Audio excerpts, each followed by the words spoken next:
Hi guys, this video was originally supposed to be posted last week on the 21st in advance of Graham's birthday on the 23rd, but if you saw the post I made about why it wasn't going up, then you already know that there's been a fair bit going on in the background and I've been sick on top of it. I'm feeling better now, thank goodness, but on one hand it's nice to know that it's been the milk that's been making me so sick, but on the other hand I'm also kind of mad because you know what? Milk has betrayed me. We have always been friends. I'm not such a big fan of milk itself, but there are a lot of things that are made with milk that I do like cheese, broccoli cheddar soup, ice cream, and all of it is currently making me sick as a dog and has led to some really embarrassing moments as of lately. So you know what? Milk and I are no longer friends. It knows what I did. So, anyway, please forgive my little rant. Point is, that's why I didn't go up last week, but I haven't had any milk this week, so I've been well enough to edit it together and have it go up this week instead. So, enough of my jibber jabber. Let's talk about Grams. Happy birthday, Grams! And I just thought we could kind of look at a little bit of everything, you know? What we know about her history, all of her appearances on the show, and the way the changes in writers influenced her character and in some ways ruined it. But yeah, we'll definitely get to that. So before I get into the actual deep dive, I should probably explain why so many Charm fans believe that the character of Grams was kind of ruined by the end of the series.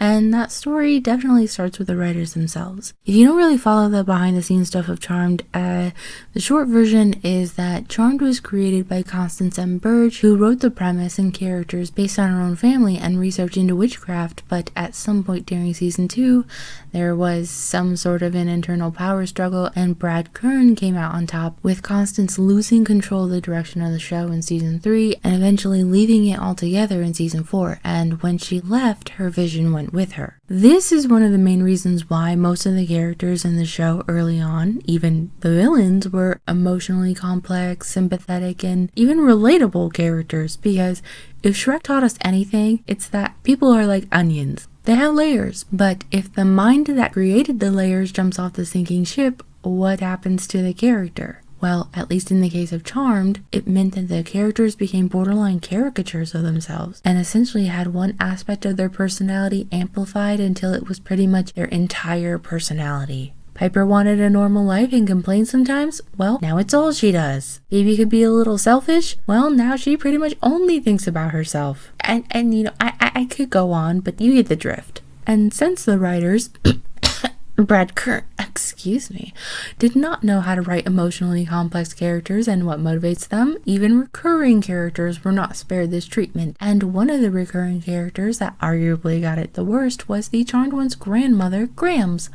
In season 1, Grams is this strong, proud witch who puts her family above all else and makes one passing remark about men. Well, let him go, I say. If husbands were supposed to stay married, God would have made them live longer. Mother. But thanks to the new direction of the show, by season 5, hating them was pretty much her entire personality. Now they'd be better off with a dog. More loyal and they die sooner.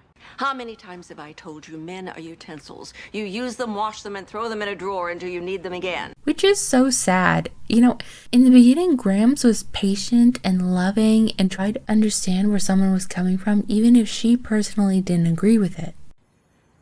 But what about you, Phoebe? Do you want to tell me about that nagging concern you have in your gut? That's no fair. You have afterlife advantage. I also know you, Phoebe. Talk to me. And yet, by the time the writers were done, this is what they had turned her into. You mean she is still lying about her age? What? Not a good time, girls. I'm busy. What do I have? I have a giant sucking hole of nothingness. Oh, please, Paige, spare me the dramatics and cut to the chase, will you?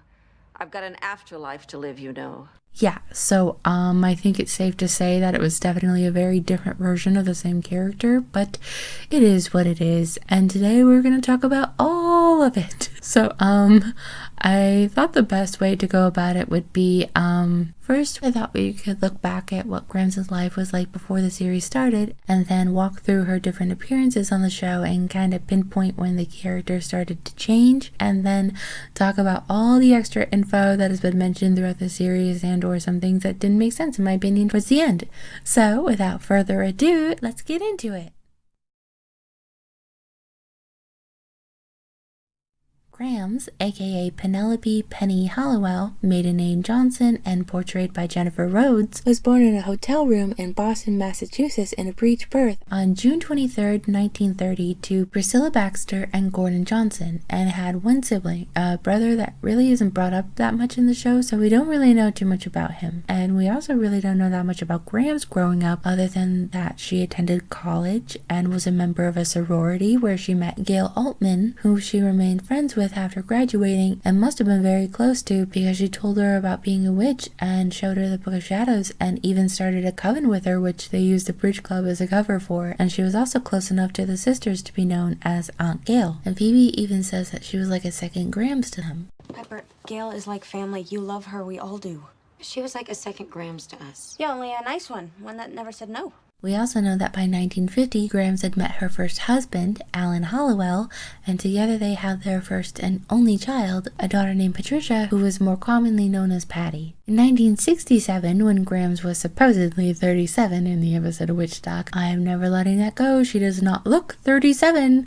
But anyway, in 1967, Grams and Alan had adapted a self-described hippie lifestyle and had come to believe that violence was not the answer, which, okay, but as it said in the episode, sometimes you have to fight to protect the people you love, which is a concept that Alan and Grams struggle with over the course of the episode, though Grams ultimately gives up on the idea of pacifism after Alan is killed by their so-called friend Robin, who was working with a warlock. She uses her powers and avenges her husband, but her grief also causes her to become a bit jaded towards the idea of love, and even though she marries 3 more times, none of these unions seem to last long, and Grams even ends up cursing her wedding ring as a way to remind herself of all the things she hates about marriage, and thereafter preferred to spend her time caring for her daughter and eventually her grandchildren. Grams would look after them while her daughter Patty was at work, but on February 28, 1978, Patty had discovered a water demon lurking in the waters of Camp Skylark, and though she had a plan to vanquish it using the cables on the dock, she got distracted before she could finish, and the water demon drowned her from the inside out, leaving Grams to bury her daughter and raise her 3 young granddaughters in her daughter's stead.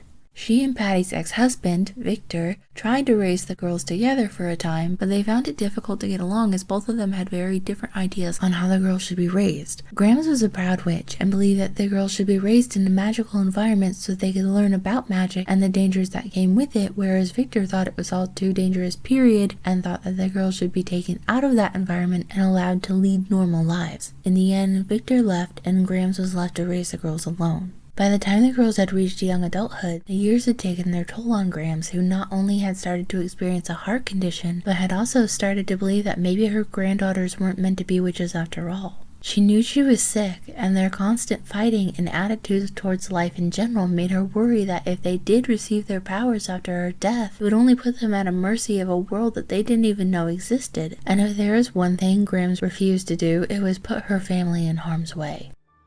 Patty, they're not ready. Do you really want me to put them directly in harm's way? Grams had made a potion to strip their powers for good, but before she could give it to them, her heart condition caused her to have a heart attack leaving the attic, and she fell down the stairs and passed away. Grams? Grams? Prue, Phoebe, somebody help! Oh my God. Grams. Oh God.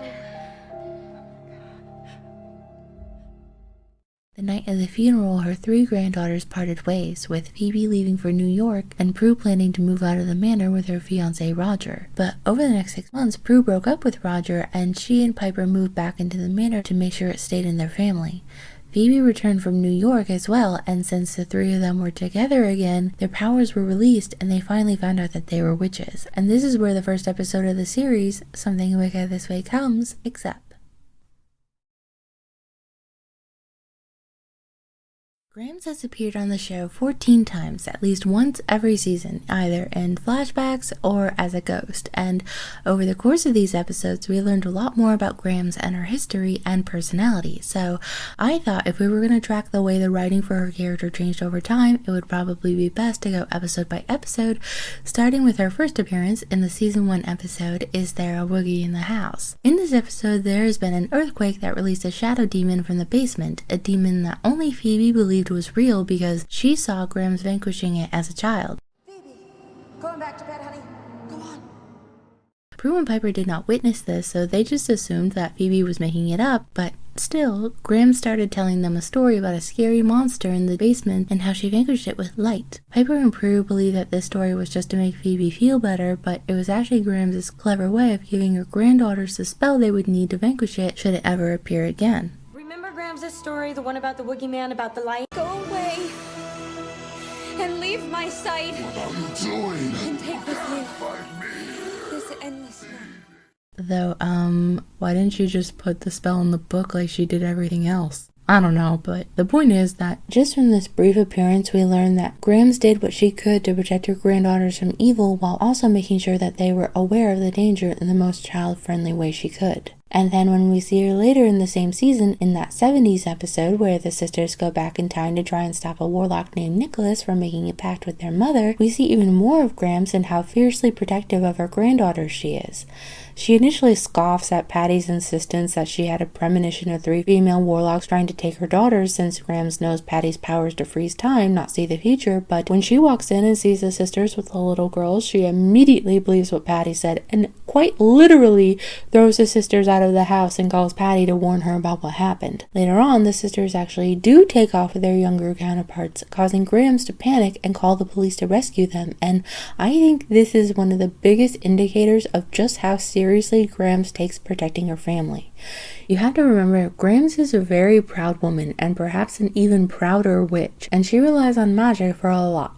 She doesn't really seem like the type to turn to the police for help, and even seems somewhat dismissive of them when she does encounter them, but in this instance, with her 2 vulnerable granddaughters in possible danger, she takes no chances and immediately calls the police for help. You can see the visible distress in her face when she realizes they've been taken, and you can tell that her little granddaughters mean the world to her.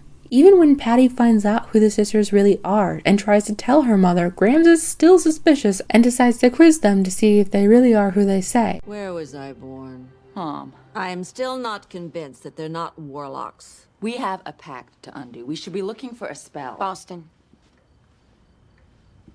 In a hotel room breach. Of course, Grams being Grams, the minute she's sure, she immediately tries to use the situation for personal gain. What's IBM selling at in your time? Mom, what? This is not the time for personal gain. Well, you're right. If they could just nod their heads. Okay, forget it. Which is, well, that's Grams for you, but that only lasts a moment because Grams realizes that the only way the girls could have received their powers was if she died. Well, I unbound your powers without having broken the pact? Well, why would I do that? I mean, unless I died, which of course would automatically...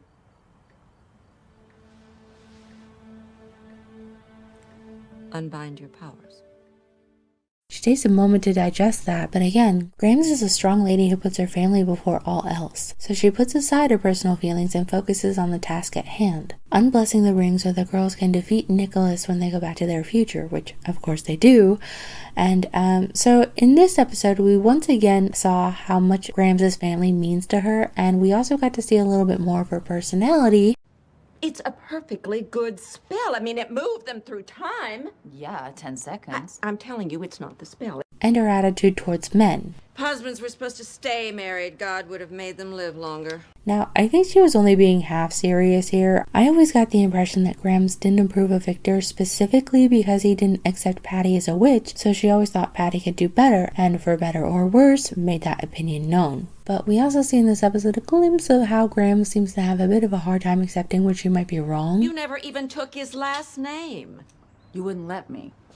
Well, that's beside the point. And that she is a very powerful, very skilled witch. She telekinetically tossed the charmed ones out of the house and even closed the door behind them, and she also managed to erase Andy's memory and negate Piper's freezing ability with one sweep of her hand. Did Piper freeze you again? Oh, you poor dear. You won't remember it. which definitely suggests that she has done this before.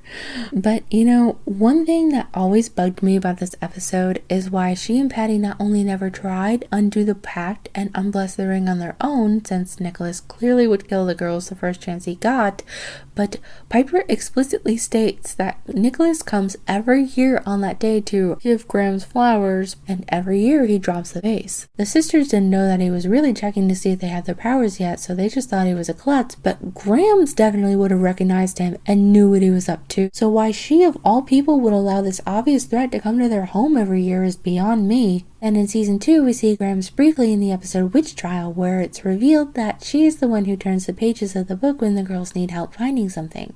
She says it's just her way of looking after them now, and wishes them a happy anniversary of becoming witches. Wait, so you're the one that keeps turning the pages in the book?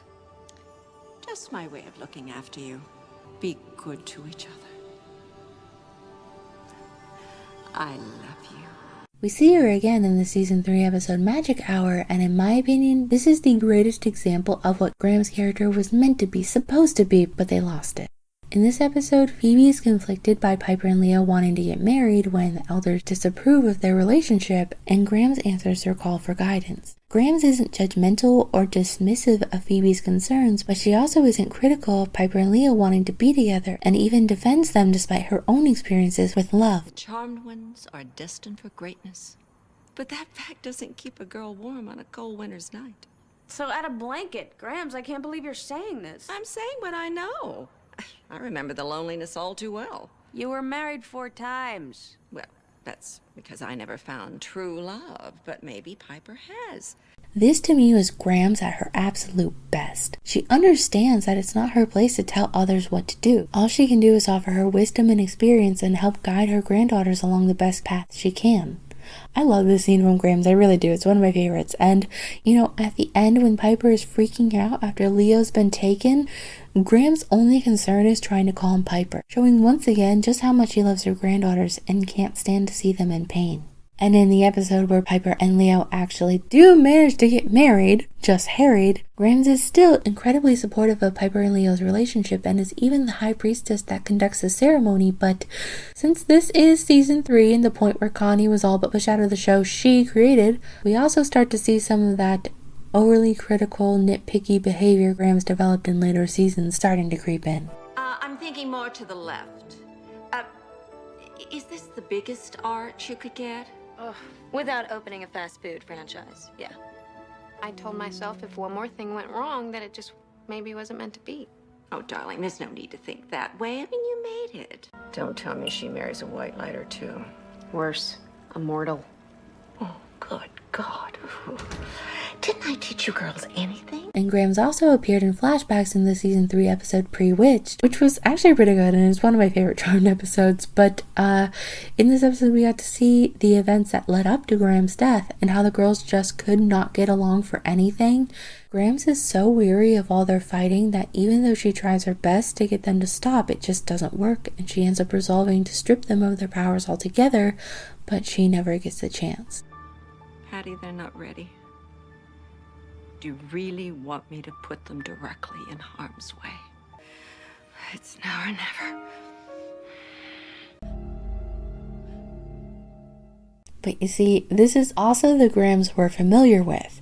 Even though she is so tired of her granddaughter's constant fighting and has every reason to be frustrated, never once does she snap at them or lose her cool. She just tries to redirect their focus, and when that doesn't work, she simply says, Should we call the doctor? No, doctor. Just a picture. Is it too much for an old lady to ask her granddaughters to retract their claws, stand still, and look at me long enough to take one lousy picture?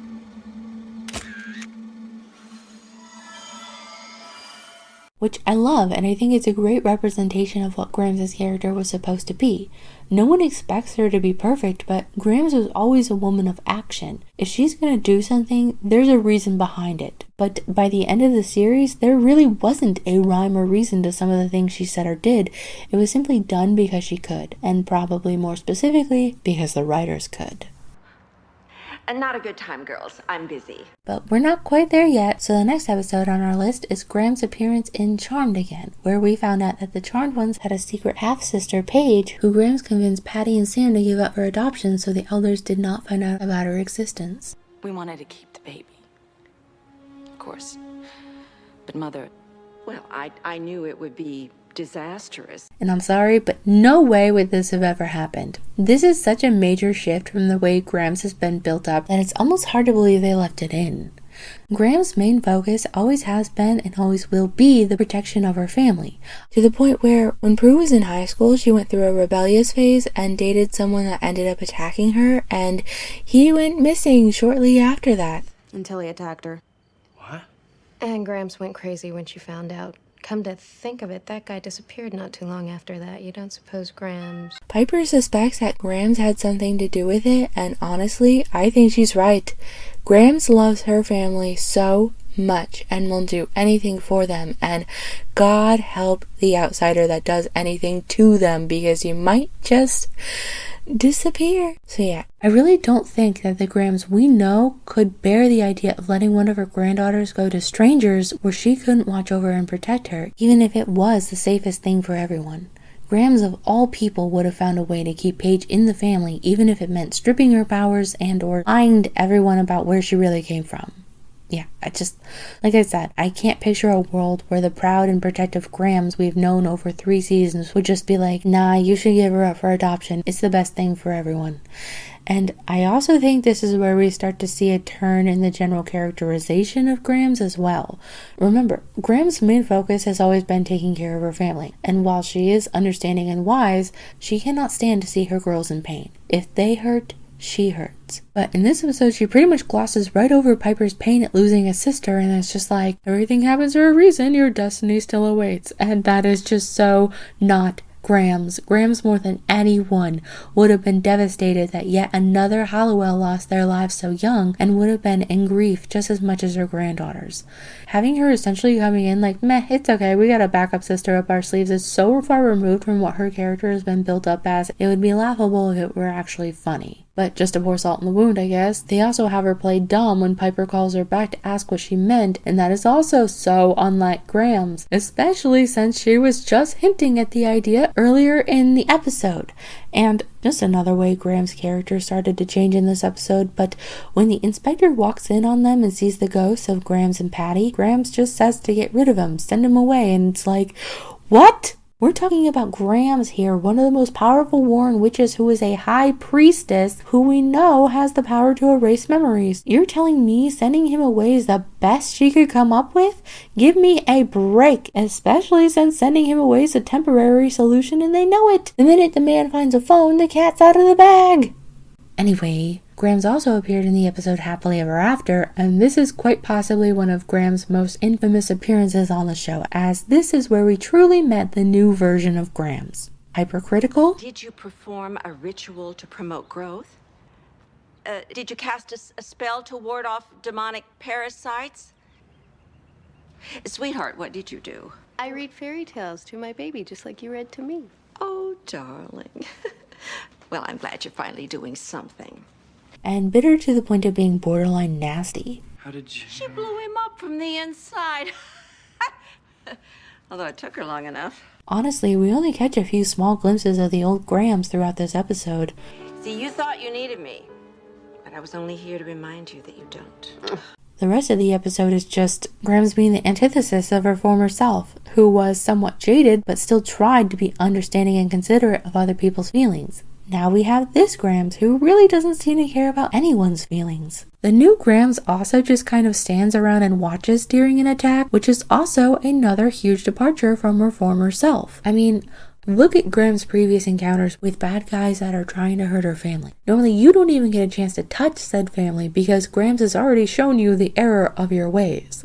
But now she just stands there. Also, the old Grams would never advise doing something dangerous and potentially putting yourself in harm's way instead of waiting and preparing for a fight at the manor where they're at their strongest and have each other for support. And then she has the audacity to tell Paige, the only one who was against the idea of Phoebe leaving in the first place, to follow her and fix it if anything goes wrong. Wow. I swear the only scene with Grams I actually like in this episode is this one. Come, I'll show you. Maybe we could also work on your protection potion if we have time. Because I think it was clever of Grams, and much like her former self, to recognize that Paige was reluctant to help her make the potion, but instead of pushing or making a jab about it, she offers to help Paige work on her protection potion as well, so Paige felt more comfortable, which I thought was a very tactful way to approach the situation. In sympathy for the demon, Grams appears in a memory of Piper's that Barbas brings to life to manipulate her. So we know that this actually happened because Piper specifically remembers it, and even so, this small snapshot definitely seems more like the Grams we were familiar with. She wasn't just this bitter man-hating old lady. Notice how when Piper thanks her for the doll, Grams makes sure to give Victor credit too for helping her pick it out. Happy birthday, sweetheart. You know, your father helped me this out. She didn't have to do that. She chose to do that because it was the right thing to do and a way to let Piper know how much they both love her. And as this goes on, they are attacked, and Victor pulls Piper out of harm's way while Grams immediately takes care of the demon. But this doesn't stop Victor from yelling at Grams like it's her fault, and I always thought it was ridiculous that he said, "You didn't keep her very safe tonight, did you?" Like, yes, she did. You pulled Piper out of the way, Grams got rid of the bad guy, and then immediately checked on Piper to make sure she was okay. You don't have to like the fact that your daughter was in danger, but don't say that Grams didn't keep her safe, because that's way out of line. In fact, in my opinion, Victor was pretty much out of line in this whole scene. He's standing in front of his child on her birthday, yelling in her grandmother's face over something that wasn't even her fault, even though Piper is begging them not to fight. Grams is trying not to engage and de-escalate the situation, and Victor just won't listen. I'm sorry, I know no one is perfect, but that was a terrible example to set for his daughter. I get where Victor is coming from. Nobody wants their child to be in danger, and it's got to be awful knowing that if something did happen, you don't have the power to protect them, but I wish he would have tried to understand that Grams' top priority was keeping her family safe. Probably even more so after she lost her own daughter, and like it or not, the girls were always going to be in the line of fire with or without their powers. Jeremy stalked Piper and her sisters before they got their powers back. Nicholas was also checking in every year to see if they got their powers back. And as we saw in a couple of episodes, the real world can be just as much of a threat to them as the magical world. So it probably was the better idea for them to be raised in a home where they could learn about magic and stand a fighting chance against these threats, rather than be raised in a way where they had no idea what was coming, even though they kind of were in the end. And while we're on the subject of Victor and Grams, I would just like to say for the record that despite what Victor claims in his first appearance on the show, "You're blaming Grams for why you disappeared? She loved us. She raised us." What'd she do, put a spell on you? Believe me, nothing short of that would have kept me away. I'm sorry, but I really do think he was lying. Did Grams approve of Victor? No. Did she think Patty could do better?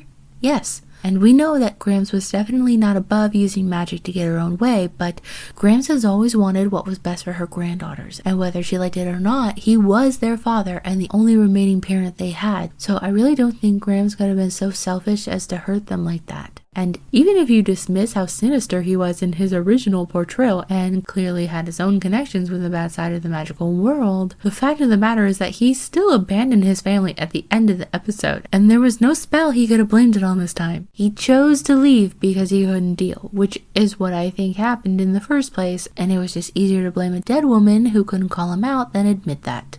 Another reason I think his story is a load of baloney is that in the episode We All Scream for Ice Cream, Victor says that saving Prue from the ice cream truck when she was 6 was the last thing he ever did as their father. I went in after you, and it was the last thing I ever did as your father. You said that you left because Grams wanted us to use our powers and you didn't. That's the truth, but now you know the whole story. By the way, curious choice of words. Left.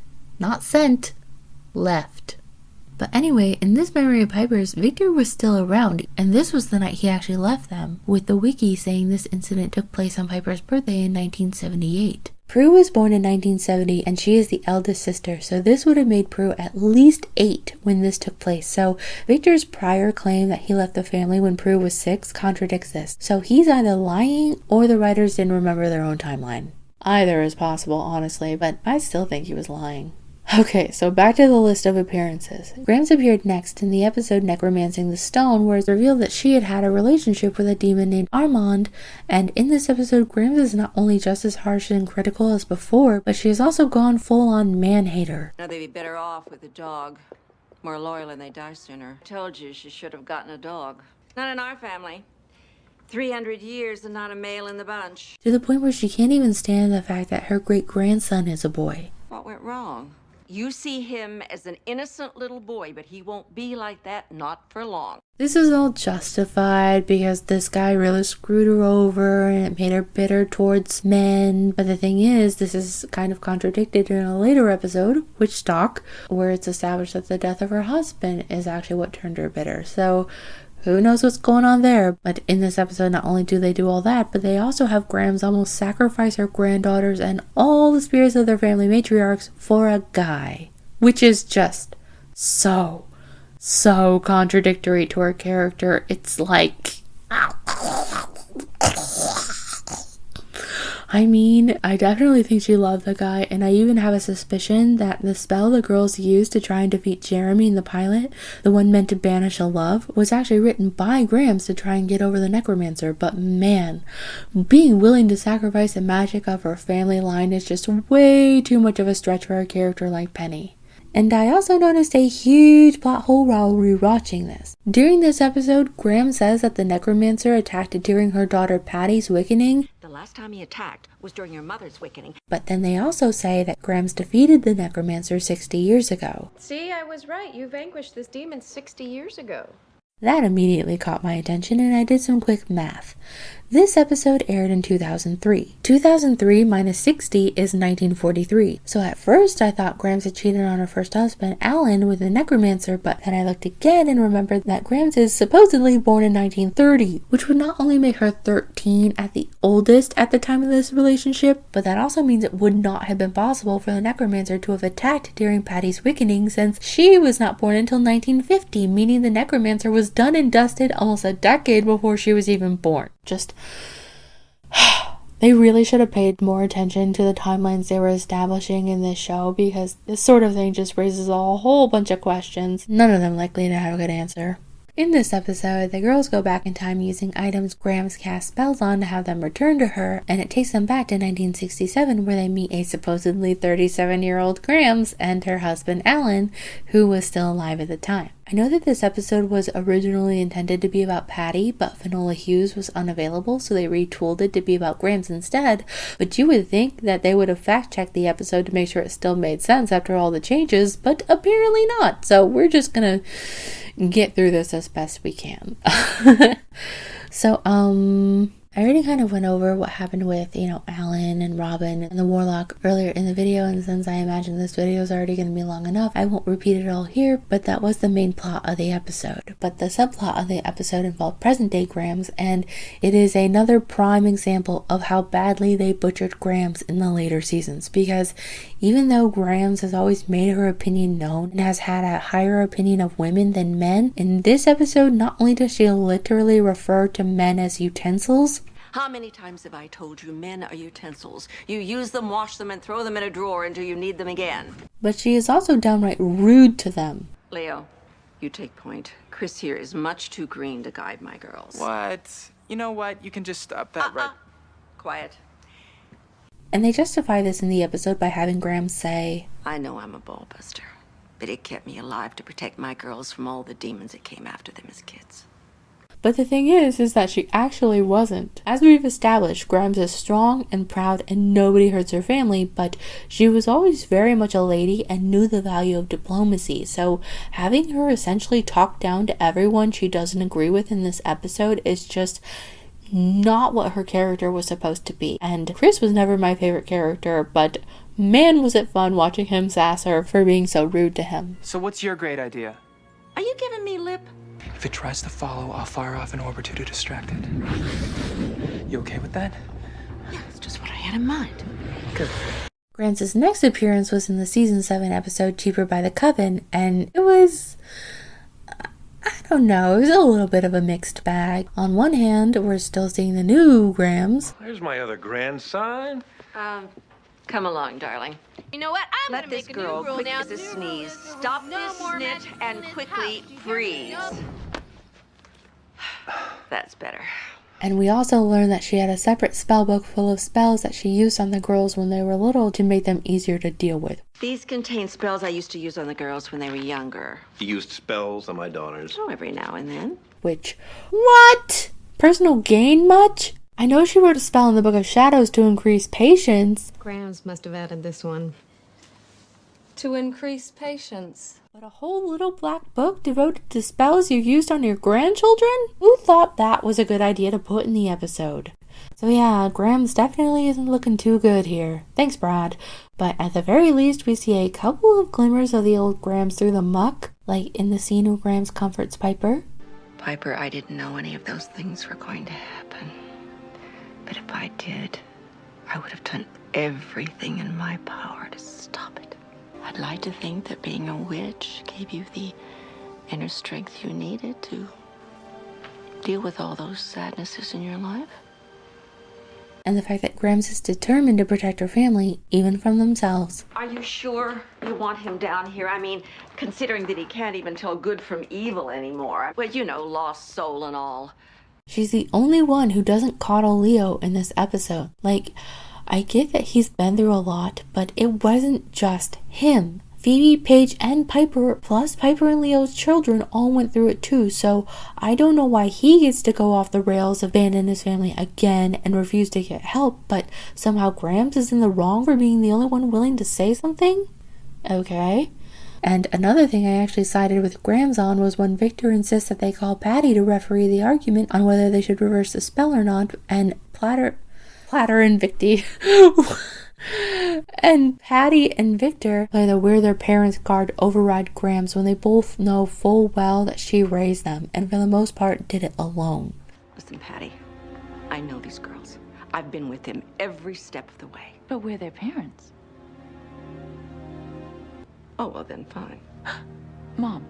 Like, they all had a valid point on whether to reverse a spell or not, and Patty and Victor's idea did work out in the end, but I thought pulling the We're the Parents card was kind of a low blow, especially since one of the first things Patty says after Grams leaves is that she's not really sure what to do with the girls since teenage trouble is unfamiliar territory for them. Still, it was teenage trouble.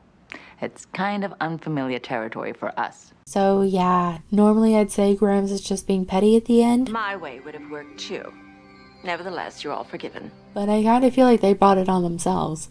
And then the last season of the show, and once again we see a version of Grams that is just like, who are you? In this episode, Paige calls Grams to vent about not having a life outside of magic, and once again, rather than being the patient, understanding Grams we had to know for 3 seasons, we're reintroduced to the Grams that would rather be anywhere else and makes that known. Oh, please, Paige, spare me the dramatics and cut to the chase, will you?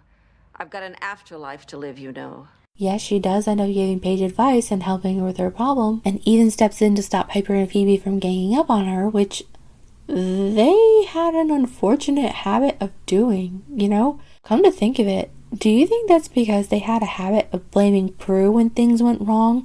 And since Prue, the perpetual scapegoat, was no longer there to take the blame, Piper and Phoebe literally just do not know how to function without having a third party to pass it on to, and so Paige became the scapegoat in her stead? You know, now that I'm thinking about it, it would honestly explain a lot about their dynamic, and maybe Graham stepping in to redirect their attention and tell them Paige isn't wrong for wanting to do things her way was Graham's way of trying to fix it? Something to chew on, I think. And just one more thing I'd like to note about this episode is that I think it's really weird that Graham slaps Paige's tush on the way out. That just does not seem like Grams, who was always very ladylike and kept things classy, to the point where she even corrected people for swearing in front of her. And if they know we are fine.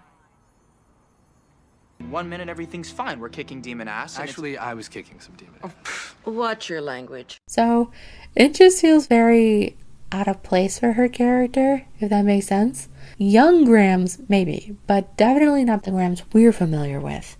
And finally, in the very last episode of Charmed, Forever Charmed, Grams finally gets a chance to shine again and just be the strong, family-oriented woman we knew her to be. And I honestly think that's why Grams was so good in this episode. It was all about saving their family, and that was always when Grams was in her element. She took charge. That's not nearly enough. Here, let me do it. She was funny. And this is my lovely husband, Leo, from the future as well. But I'm from the past, obviously. I need a drink. There was just a little hint of that overbearing personality, but not so much so that she was being rude. I'm so proud of you girls. Then why don't you let me stir? Piper, why don't you get that? And one of my favorite scenes in the episode is when Billy shows up to talk things out. Grams has heard all about what Billy's been up to and sees her as a threat, and if you notice in this scene, Grams is holding the Book of Shadows, but slowly, almost casually, she puts it down as she speaks to Billy, and you can tell from her tone that she does not trust Billy. Where's Christy? I don't know. Probably at magic school, trying to figure out a way to kill you. But you are not. No. So, to the casual observer, it might seem like she's just putting the book down, but what she's actually doing is freeing her hands in case she needs to use her powers against Billy, as something that I don't think was lost on Billy if you look at her face. She knows what Grams was doing. So yeah, I loved the fact that Grams finally got a chance to be herself again. Goodness knows it was a long time coming, and those were all of Grams' appearances throughout the show. Now let's touch on some afterthoughts. So the first thing I thought I would touch on is that even though Grams' character did suffer from the writing throughout the years, there's no denying that Grams definitely had her flaws even before that happened, and in my opinion, one of the major ones was her parentification of Prue. It's not something that really gets talked about a whole lot, but I feel like it should, because it's established in the very first episode that Prue practically had to sacrifice her own childhood to help raise her sisters. It's just so hard for me to talk to her. She's always been more like a mother. That's not her fault. She practically had to sacrifice her own childhood to help raise us. Yeah. And over the years, it's made very clear that Prue wasn't given a choice. Well, Phoebe and I were teenagers, and Grams was extremely overprotective. But she was hardest on Prue. She kind of made Prue take care of us. And in my opinion, that was a terrible thing to do to Prue. I mean, I know that it was hard for Grams to raise the girls on her own. You try raising 3 girls by yourself. I was essentially a single parent. Patty was dead, and it's not as if you were ever around. But that doesn't mean that one of those girls should have to, or rather be forced to, sacrifice her own childhood because of that. It's easy to see parentification as glorified babysitting, but if you've actually witnessed or experienced it, then you know it's so much more than that, and it really does rob you of your childhood. I definitely know what it's like to be in Prue's position, and though I only had one sibling, my sister, I still went through life always feeling like I'm a decade older than I really am, because I just had so much responsibility from a young age and was expected to be a stand-in parent. And that's with one sibling. I can't even imagine what it must be like to have been responsible for more, and that's why even though Piper was my favorite sister growing up, I always really identified and empathized with Prue. I mean, another thing that doesn't get brought up nearly enough when the subject of parentification comes up, in my opinion, is that not only are you expected to take on all these responsibilities, but you will be actively blamed if something goes wrong or if you don't want to do them. And this is definitely something I saw on the show. I mean, even when they're adults, Phoebe and Piper still expected a lot from Prue and had a habit of putting all of the responsibility on her, but the minute something went wrong, they were just as quick to blame her. And I can't help but wonder if that's partially because that's the dynamic Grams modeled for them. Why did you have to do that? Did you have to throw him so hard? Maybe, but that doesn't explain why you hesitated. I didn't hesitate. The hell you didn't, Prue. I saw you. We both saw you. So what are you saying? This is my fault. Is that it? Because I can't defeat Abraxas? Phoebe, listen. No, I'm not gonna listen, Prue. You didn't nearly catch a demon. You nearly killed a district attorney. My district attorney. How do you know we didn't catch a demon? I mean, think about it, Phoebe. He is always around when something is going on. I mean, look at tonight. You're right. He's a plant, trying to get close to me so he can kill us. Maybe Phoebe's right. Maybe you're just not seeing the reality. It would definitely explain why Prue seemed to have the most distant relationship with Grams despite having been raised by her since childhood, and why that dynamic seemed to continue on when Paige joined the sisters after Prue's death. So I went to your place. I thought thought we decided not to investigate the so-called creepy house? Well, I know you didn't think it was anything, but Leo... Oh, so you went behind my back and asked Leo. I'm really sorry. I think we should give Paige a break. She was just acting on her instincts. Paige, we know you're really sorry, and it's not the fact that you screwed up that we're upset about. It's the fact that you didn't listen to us. We just have a lot more experience than you do. We've been at this a lot longer. And another thing is, that little book of spells she used on the sisters when they were children. Those spells are clearly for personal gain, which we know always comes with consequences in the show, but since Grams has a bit of a hard time admitting when she's wrong, I kind of wonder if maybe she believed there wouldn't be consequences since her reasons for casting the spell were justified in her mind. Just a thought. And then also, speaking of consequences, I asked if anyone had any questions or anything specific they'd like me to cover about Grams in this video, and something Fate the Winx pointed out that really got me thinking was, they suggested that maybe Grams' death was a long-term consequence of having bound the girls' powers in the 70s, since Grams seemed perfectly healthy for her age when the girls went back to that time, so her heart condition must have developed after that happened. What if it was a consequence of interfering with their destiny? Grams literally says in the episode that there's a reason for that. Destiny always gets its own way. So what if, by trying to keep them from becoming who they were meant to be, the Charmed Ones, the same spell also caused her to begin experiencing health issues? Granted, it could have been due to age, but given the fact that her heart really started hurting when she made the decision to strip them of their powers for good, and actually had the heart attack that led to her death on the way to actually do it, it's like... Destiny always gets its own way. It could be. And then some random information about Grams that I couldn't really find a place to fit into the previous section, but I still think is worth mentioning, is that despite what she said in that 70s episode... Well, I can't stop you, but I also can't promise I won't teach the girls a new spell while you're gone. Can't you just bake cookies with them, like all the other grandmothers? The recipes they learn from me don't come from Betty Crocker, dear. She clearly did teach her granddaughters to cook, since Piper outright says so. My Grams taught me how to cook. And Phoebe can clearly cook when she wants to. Oh, well, you know me. Any excuse to spend a little extra time in the kitchen. I do know you, and that's just not true. We also find out from various episodes that Grams liked to sew. That was Grams' sewing machine. And that she was quite skilled as an artist, having made a dollhouse that's an exact replica of the manor. Though this was apparently done with a magical assist, Grams also collected art. I want to teach her values, and that's what fairy tales are best at. You know, good overcomes evil. That's how Grams taught us. And at some point had a dog named Rasputin. Rasputin, get off of the... Get... Rasputin? You got a dog? No. That's our Grams dog, and he's been lost for... 7 years, Phoebe. She also cursed her wedding ring after her last marriage. She was married 4 times, but for whatever reason, someone couldn't be bothered to fact check that, so it said 6 in the episode. Well, it's not exactly a good omen. She was married with that thing 6 times.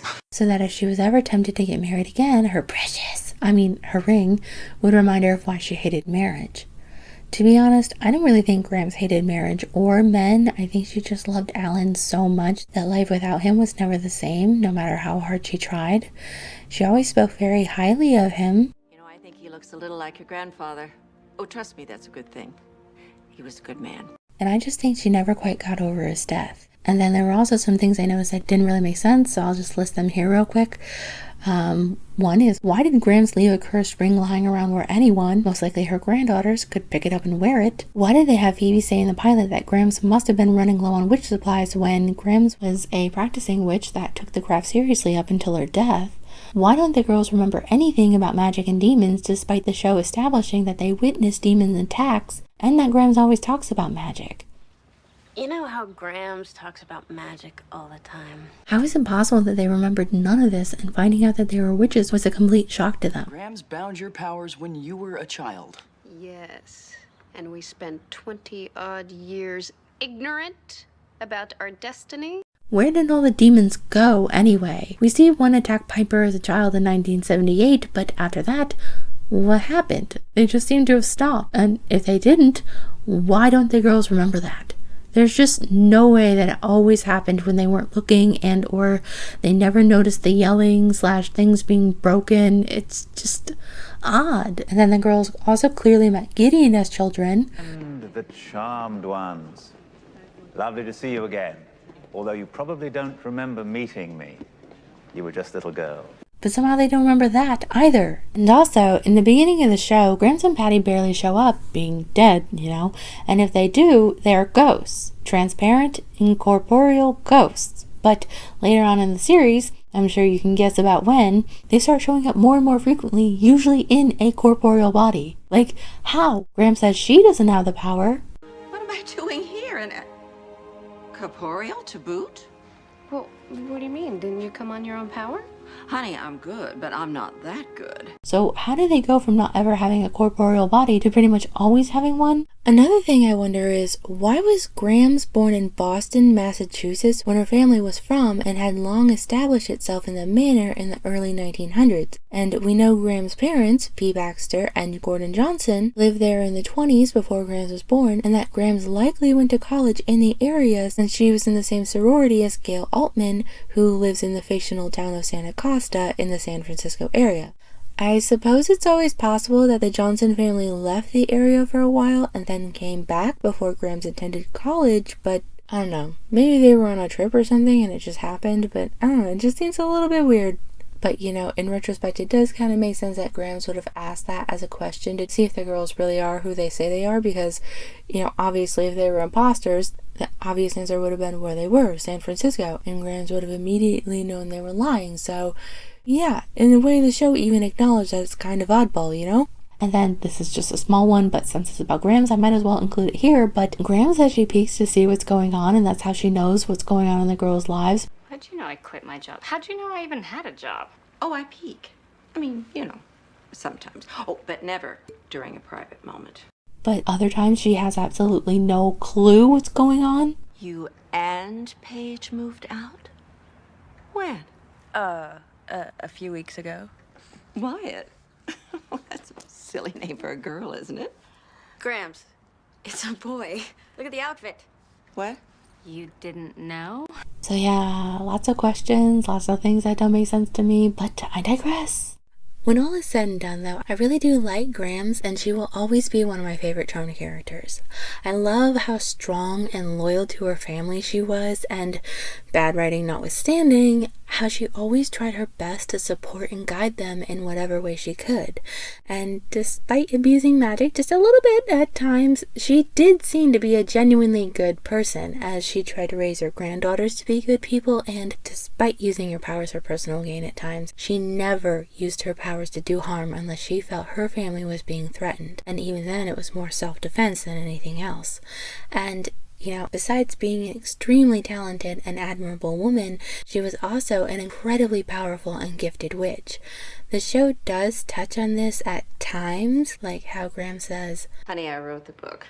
All the good potions, anyway. And we do see that this is actually true, because back in the 60s, before Grams really embraced offensive magic, the book was a lot thinner, and even though Patty was the girl's mother and the one who blessed the ring in that 70s episode, it was Grams who was the one who wrote the spell to vanquish Nicholas and found the girl's powers within her own magic. In fact, Grams was so skilled at the craft that she was even a high priestess. I'm only here because you need a high priestess. Which the show definitely didn't explore enough, in my opinion. It's like, how did Grams become so powerful in the first place? And when did she become a high priestess? We know through the episode How to Make a Quilt Out of Americans that she was the most powerful and talented witch in her coven, but a high priestess? I definitely feel like that should have been explained more. Did she become one after she died? And if so, how? Is there some sort of school up there or something? And, you know, especially since in the episode Magic Hour, Grams says, Anyway, I'm beyond them now. Secret safe with me. So, not only was Grams a high priestess, but she was even able to operate off of the Elder's radar. And even when Grams was alive, she didn't seem to think too much of White Lighters or Elders and all of their rules, since, besides apparently having met Gideon at some point, Always were the restless one. Just like your Grams. Granted, Sam could have been the family White Lighter the same way Leo and Chris were, but I don't know, wouldn't that have been established? If so, who knows with this show? I love it, but getting it to make sense sometimes is just more trouble than it's worth. Anyway, something I also feel Grams doesn't get enough credit for is how smart she was. It is one thing to be talented. It is quite another to utilize that talent in an effective way. And Grams definitely went above and beyond when it came to utilizing it. That is why this scene kills me. I think love conquers all. I think that we should take the demon into our arms and make it feel safe.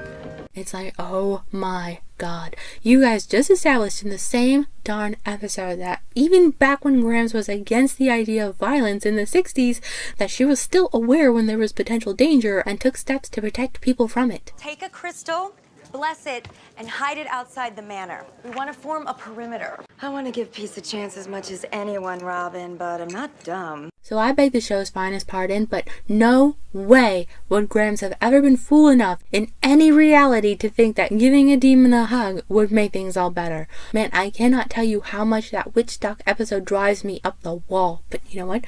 It's not the point. Let it go. But yes. I know this video is probably already super long. Just before we go, I asked in a post if anyone had any questions regarding Grams, so I just want to answer those real quick, and I thought it might be fun rather than reading them in advance, just to kind of answer them live. I hope that's okay. I thought it was a fun idea at first, but now it's starting to dawn on me that there might be a couple issues with that, and I might be regretting it just a little bit. But you know what? We're here, we're recording, might as well. Okay, so the first one is from Kill Still Music, who asked, why was Grams so much more powerful? I don't mean it in an active power sense, but it seemed like she utilized her power of casting spells in a much more practical way. I mean, she had a freezing spell even though she didn't have freezing powers on her own. Why didn't the Charmed ones do that? I actually know the freezing spell you're talking about. It was from that little black book she had in Cheaper by the Coven, the one that she used on the girls when they were little, and you know, I have no idea. You think that would be something the show would have gone into, because Melinda warned about that each generation of Warren witches would go stronger and stronger, culminating in the arrival of 3 sisters, and those sisters would be the most powerful witches the world had ever known. But Grams was already pretty powerful. In all reality, thanks to that prophecy, she shouldn't have been as powerful as she was, because I would say that she was probably as powerful as any of the Charmed ones, except for maybe Piper once they gave her the power boost, but you know what I mean. So it really doesn't make sense that she was as powerful as she was. I mean, don't get me wrong, I love her character, so I think it's really cool, but in context of the show, they really should have explained why she was so powerful. Then Maxwell Media Inc. asks, I want to know, when were all her marriages and how did they affect her family? Did the girls have step-grandfathers in the house with them growing up? Did Patty have multiple stepdads? What's the situation with that, and did these husbands know she was a witch? We don't really know too much about her marriages other than Alan, but if I had to guess, I would say that it's likely that all of her marriages happened probably before the Charmed ones were born, because we never hear them mention having grown up with a guy or having seen one, and pretty much what we know about Patty's history comes after she had already become a mother. So yeah, so like I said, if I had to guess, I would say they were probably earlier on, but it still would have been a very quick timeline for those marriages, because let's see, Patty was born in 1950, Alan died in 1967, and Prue was born 3 years later in 1970? Yeah, what happened there? I have questions now. We saw them go back to the past multiple times. How did we never see one of these guys then? Why were they never brought up? Yeah, I think if they ever do another Charm series, we definitely need a prequel, because some of this stuff needs an answer, I feel like. And as for if they knew she was a witch or not, I'm going to guess yes, just because Grams doesn't seem like the type to keep that on the DL. My being a witch was such a important part of my life, and what it meant to me and what it might mean to you someday. And I actually think that's why she disapproved of Victor so much, because he didn't accept Patty as a witch. So I think on some level she thinks that any man who can't accept a woman as a witch doesn't deserve her. So yeah, I just don't get the impression that's something she would have hidden. But I think it's also possible that those guys didn't handle it well, like the constant demon attacks and stuff. So maybe that's part of the reason the marriages ended so prematurely and Grams kind of gave up. That's just my speculation though. Red Spade 37 asked, did the show ever elaborate on her fling with that necromancer? It's been years since I've seen that episode, but I remember being curious about that whole, affair. I don't remember the show ever elaborating on it more than they did in the episode. I remember him being mentioned in a later episode, but it didn't add any new information. But it has been a while since I've watched the entire series, so I definitely could be missing it. I definitely touched on it more in this video though, because there is just so much in that episode that just does not make sense. And keep in mind, these are professional writers who are being paid to do this, but I digress. So, Mr. Narrator 6781 asked, this one is a long shot, but I would love some more answers about her wedding ring. Did she use it with her mortal husbands, and for that matter, were any of her husbands witches? Mainly though, how did she break the curse when she used it? Did she have to find the will to remove it herself, or did she need for someone to remove it like Phoebe? IDK, but it's something I think about. In the episode, at the end of it, when Phoebe and Cole are in the bathtub, Phoebe theorizes that Grams cursed it after her last marriage to stop herself from ever getting married again. So I don't think that Grams ever wore it while it was cursed, so she wouldn't have needed someone to take it off. But you never know. And as I said earlier, I think I've added and removed a lot of stuff, so I can't be sure, but I think I did leave in the part where I talked about how it doesn't make sense that she just seemed to leave a cursed ring lying around where anyone could put it on. Yeah, granted, technically it doesn't hurt them, but as we saw in the episode, when you're in a house full of witches that are constantly under attack, you kind of need your wits about you, you know? Oh, and I missed the end here. Follow-up question, what do you think would happen if a mortal put the ring on after Phoebe dropped it down the drain? Honestly, I think it would have the same effect, but it probably wouldn't be as much of a problem as it was with the Charmed ones, because presumably whoever that would be wouldn't be under the sort of constant attacks that the Charmed ones are, so it would probably just make them like Phoebe, a really over-the-top housewife. But at the same time, we've also seen what can happen to people who are affected by magic who weren't meant to be, so I don't know. Especially since if you think about it, that curse was kind of personal gain. She was cursing the ring for her own benefit, and it had the potential of putting others at risk, so it could have had a really bad effect on someone, and maybe the consequences of that are part of the reason it has such a strong effect on Phoebe. I mean, what did the band say? To gain another is to lose oneself, I think? To gain another is to lose yourself. So, yeah, maybe it wasn't intended to work the way it did on Phoebe, but given it was a spell for personal gain, that's how it ended up. I don't know, I could go on. It's so fun to theorize about this stuff, but I should probably do the rest of the questions. But yeah, that is a very interesting thing to think about, in my opinion. Fate the Winks says, something that bothered me in the episode where Paige goes to the past with Penny was when in the future when Grams turns nice and happy was when Alan was still alive. I know that because Alan died, she never wanted more kids other than Patty, but is it possible when he was alive that maybe she tried for more? She loved him a lot, and I doubt she would have only had one child, even if there was a possibility of the girls having an aunt or an uncle being far away, and I'm pretty sure that would also affect the girls and Chris in some way. Even though all three Charmed ones are in the past, something could have been different in the future that we may not have known about before it was fixed. Right? You know, there was so much potential for that Woodstock episode, and it was just like squandered by the bad writing. The Charmed was literally altered their entire timeline by stopping their grandfather from dying. That should have had such an effect on the present day, but literally all they did was turn Grams into a hippie. And not only that, but they dumbed her down too, which was just an additional slap in the face. Really? You want to give the demon a hug? Let's be real. A woman like that would have been killed way early on with all the demon attacks they went through. Probably before they even managed to grow up, and that would have altered everything. Would Piper still marry Leo? Would they still have had a child together, let alone two?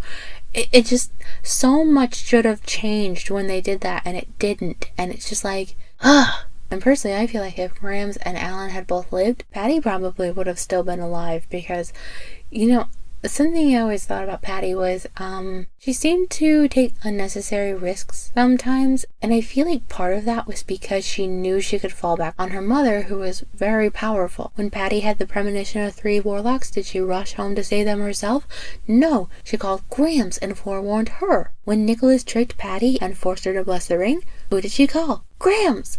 When Patty went after the water demon who had been drowning people, who did she leave her girls with? Grams! Whenever Patty had a problem, she knew she had someone to turn to fall back on. If Grams and Alan had maintained the pacifist, non-violent lifestyle they were living in the 60s, I really don't think Patty would have trusted in and relied on her mother the same way we saw her doing in the show, because I think Patty, who is also a very smart and, in my opinion, underrated witch, would have known that she couldn't trust someone like that to protect the girls from the sort of evil that came after them. So I feel like Patty would have still been alive. I know they couldn't actually do that in the episode since Finola Hughes was already unavailable, but it just goes to show the web of possibilities that probably would have stemmed from an alteration like that, and it just didn't. And who knows, maybe they even would have had more children, but I don't know. On the other side of that, Grams was already 37 in that episode, supposedly, and Patty was 17, so I'm not really sure after 17 years if Grams and Alan would have been willing to have another child, and it might not have even been possible for Grams to have a child at 37, so I'm not sure about that, but yeah, everything else is just like, what happened there? And then Fate the Winx also said, this is more of a theory, but why did Penny hate mortal and witch love? Is it possible she didn't even really hate mortals, but hated the feeling of them? She could have hated them because she knew how vulnerable and weak they would be against demons, and they would die, and maybe didn't want the girls to feel the same pain she did. It's a theory, but I think it makes the most sense instead of her just randomly hating on them. That would also explain why she got around with a lot of multiple husbands. Possibly each husband must have been a magical being. Was the necromancer an ex-husband? Or was he just a temporary lover? I do think the necromancer was probably just a lover. We never heard anything about them getting engaged or married. But I really do agree with the idea that she didn't even really hate mortals or men, but more jaded with the idea that they couldn't handle magic and it made the women in their family get hurt. In fact, she said that in an episode, didn't she? I remember her saying, like, you will get hurt. That's part of our legacy also. Something like that. What episode was that? I'm pretty sure it was season 5. I can see Graham's hairstyle in my head, and that's season 5 hairstyle. So, necromancing the stone?